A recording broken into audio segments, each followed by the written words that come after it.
नमस्कार साथियों, स्वागत है हंसदा कंप्यूटर एकेडमी में। आज हम बात करने वाले हैं रिजर्व बैंक ऑफ इंडिया की नई भर्ती के बारे में।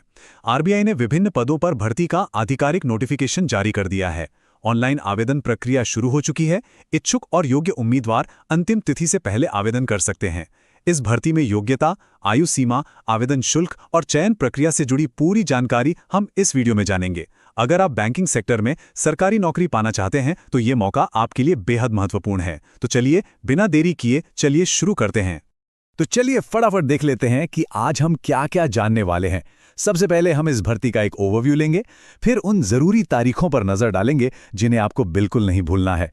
इसके बाद हम वैकेंसी की डिटेल्स देखेंगे, पता करेंगे कि कौन कौन अप्लाई कर सकता है, सिलेक्शन का पूरा प्रोसेस क्या है और आखिर में सबसे जरूरी अप्लाई कैसे करना है। ठीक है, तो शुरुआत करते हैं कुछ बेसिक जानकारी से। देखिए, भारतीय रिजर्व बैंक यानी हमारे देश का सेंट्रल बैंक आरबीआई, उसने असिस्टेंट पोस्ट के लिए पैनल ईयर 2025 की भर्ती का ऑफिशियल नोटिफिकेशन जारी कर दिया है। आपको तो पता ही है, बैंकिंग सेक्टर में ये एक बहुत ही प्रतिष्ठित नौकरी मानी जाती है जो आपको एक स्टेबल और सम्मानजनक करियर दे सकती है। और इस बार पद भी काफी अच्छे हैं। कुल 650 वैकेंसीज निकली हैं। ये सच में एक बहुत बड़ा मौका है, खासकर उन हजारों उम्मीदवारों के लिए जो बैंकिंग में अपना करियर बनाने का सपना देख रहे हैं। अच्छा, अब सवाल ये उठता है कि सिलेक्शन होगा कैसे। तो देखिए, ये प्रोसेस 3 स्टेज में बटा हुआ है। सबसे पहला पड़ाव है प्रीलिम्स एग्जाम। जो उम्मीदवार इसे क्लियर करेंगे वो पहुंचेंगे दूसरे पड़ाव पर, यानी मेन एग्जाम में। और जो यहां भी सफल हो गए उन्हें एक आखिरी टेस्ट से गुजरना होगा, जो है लैंग्वेज प्रोफिशिएंसी टेस्ट यानी एलपीटी। अब एक बात पर खास ध्यान दीजिएगा, ये आरबीआई का सीधा सीधा निर्देश है जो कहता है कि अप्लाई करने से पहले ये पक्का कर लें कि आप हर तरह से एलिजिबल हैं। मतलब आपकी उम्र, आपकी क्वालिफिकेशन सब कुछ नियमों के मुताबिक हो। क्योंकि अगर किसी भी स्टेज पर यह पता चला कि आप एलिजिबल नहीं थे तो आपकी उम्मीदवारी उसी वक्त रद्द कर दी जाएगी, चाहे आपने कितनी भी मेहनत क्यों न की हो। एक और बहुत जरूरी बात, एप्लीकेशन सिर्फ और सिर्फ ऑनलाइन ही एक्सेप्ट की जाएगी। इसके लिए आपको आरबीआई की ऑफिशियल वेबसाइट www.rbi.org.in पर जाना होगा। किसी भी दूसरे तरीके से, जैसे डाक से या किसी और मोड से भेजा गया फॉर्म बिल्कुल भी मान्य नहीं होगा। तो ये बात एकदम साफ है। चलिए अब उन तारीखों की बात करते हैं जिन्हें आपको अपने कैलेंडर में अभी के अभी मार्क कर लेना चाहिए, क्योंकि अगर एक भी डेट मिस हुई तो आप इस मौके से चूक सकते हैं। तो ये रही वो जरूरी तारीखें। देखिए, ऑनलाइन एप्लीकेशन और फीस पेमेंट की प्रक्रिया 16 फरवरी 2026 से शुरू हो जाएगी और इसकी आखिरी तारीख है 8 मार्च 2026। जहां तक परीक्षा की बात है तो प्रीलिम्स एग्जाम की संभावित तारीख 11 अप्रैल 2026 है और मेन एग्जाम 7 जून 2026 को हो सकता है। हाँ, एक बात याद रखिएगा कि ये तारीखें संभावित हैं, मतलब बैंक इनमें जरूरत पड़ने पर बदलाव कर सकता है। कुछ और बातें हैं जो याद रखनी है। पहली, अगर आपको फॉर्म भरते समय कोई दिक्कत आती है तो आप दिए गए हेल्प डेस्क लिंक का इस्तेमाल कर सकते हैं। दूसरी, अगर आप कोई ईमेल भेज रहे हैं तो सब्जेक्ट लाइन में recruitment of assistant panel year 2025 लिखना न भूलें। और तीसरी, जो सबसे सख्त नियम है, परीक्षा हॉल में मोबाइल फोन, कैलकुलेटर या कोई भी इलेक्ट्रॉनिक गैजेट ले जाना सख्त मना है। अगर आप ऐसा करते हुए पकड़े गए तो आपको सिर्फ परीक्षा से ही नहीं निकाला जाएगा, बल्कि भविष्य की परीक्षाओं से भी बैन किया जा सकता है। तो इस मामले में कोई रिस्क नहीं लेना है।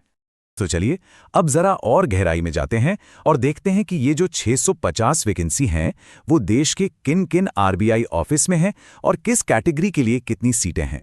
जैसा कि आप इस टेबल में देख सकते हैं, सबसे ज्यादा वैकेंसीज मुंबई ऑफिस में हैं, कुल 249। इसके बाद चेन्नई में 53, कानपुर और लखनऊ को मिला के 50, नई दिल्ली में 49 और गुवाहाटी में 36 पद हैं।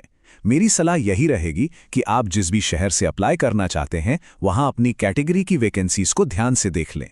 यह आपके सिलेक्शन के चांसेस को समझने में मदद करेगा। अच्छा, पिछली टेबल में कुछ शॉर्ट फॉर्म्स थे जैसे SC, ST। चलिए फटाफट उनका मतलब भी समझ लेते हैं ताकि कोई कंफ्यूजन ना रहे। SC का मतलब है अनुसूचित जाति, ST है अनुसूचित जनजाति, OBC मतलब अन्य पिछड़ा वर्ग, EWS यानी आर्थिक रूप से कमजोर वर्ग, और जेन या UR का मतलब है जनरल या अनारक्षित कैटेगरी। अब हम आ गए हैं इस पूरी प्रक्रिया के सबसे जरूरी हिस्से पर, एलिजिबिलिटी क्राइटेरिया, यानी कौन इस पद के लिए अप्लाई कर सकता है। इसमें हम उम्र और पढ़ाई दोनों की बात करेंगे। सबसे पहले बात करते हैं उम्र की। तो देखिए 1 फरवरी 2026 को आपकी उम्र 20 साल से कम और 28 साल से ज़्यादा नहीं होनी चाहिए। अगर इसे और आसान भाषा में समझें तो आपका जन्म 2 फरवरी 1998 से पहले और 1 फरवरी 2006 के बाद का नहीं होना चाहिए। ये दोनों तारीखें भी इसमें शामिल हैं। हाँ, जो उम्मीदवार रिजर्व कैटेगरी से हैं उनके लिए ऊपरी उम्र सीमा में छूट का भी प्रावधान है। जैसे एससी और एसटी उम्मीदवारों को 5 साल की छूट मिलती है, मतलब वे 33 साल की उम्र तक अप्लाई कर सकते हैं। ओबीसी उम्मीदवारों को 3 साल की छूट है, यानी वे 31 साल तक अप्लाई कर सकते हैं। इसी तरह पीडब्ल्यूबीडी यानी दिव्यांग उम्मीदवारों को 10 साल की छूट दी गई है। तो आप अपनी कैटेगरी के हिसाब से ये छूट जरूर चेक कर लें। अब बात करते हैं पढ़ाई की। आपके पास किसी भी सब्जेक्ट में बैचलर की डिग्री होनी चाहिए, मतलब आप ग्रेजुएट होने चाहिए।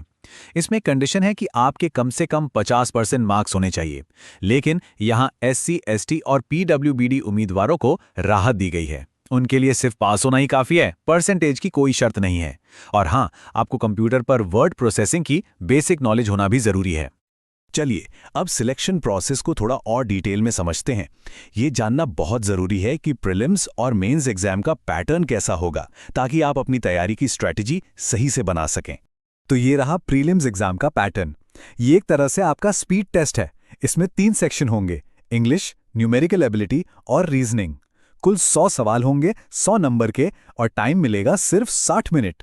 लेकिन यहाँ एक ट्विस्ट है, हर सेक्शन के लिए 20 मिनट्स का टाइम फिक्स है। इसका मतलब आपको टाइम मैनेजमेंट पर बहुत ज़्यादा फोकस करना होगा।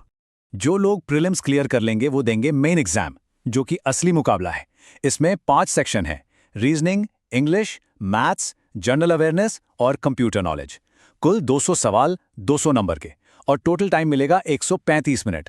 यहाँ भी हर सेक्शन के लिए अलग अलग टाइम है। आपकी फाइनल मेरिट लिस्ट बनाने में जनरल अवेयरनेस और कंप्यूटर जैसे सब्जेक्ट्स का बहुत बड़ा रोल होता है।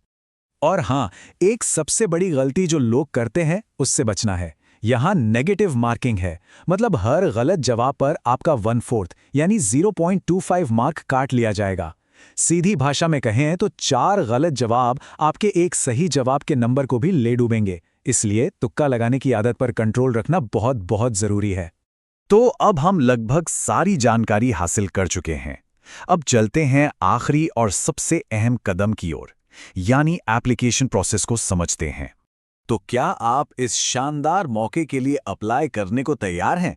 बस याद रखिएगा, अप्लाई सिर्फ ऑनलाइन करना है। और मेरी एक पर्सनल सलाह है कि आखिरी दिन का इंतजार कभी मत कीजिएगा। अक्सर लास्ट डेट पर सर्वर पर लोड बहुत ज्यादा होता है और कई तरह की दिक्कतें आती हैं, तो बेहतर है कि आप समय रहते ही अपना फॉर्म भर दें। तो दोस्तों, अगर आपको ये जानकारी उपयोगी लगी हो तो अपने दोस्तों के साथ जरूर शेयर करें और ऐसी ही सरकारी नौकरी की अपडेट पाने के लिए जुड़े रहिए। धन्यवाद।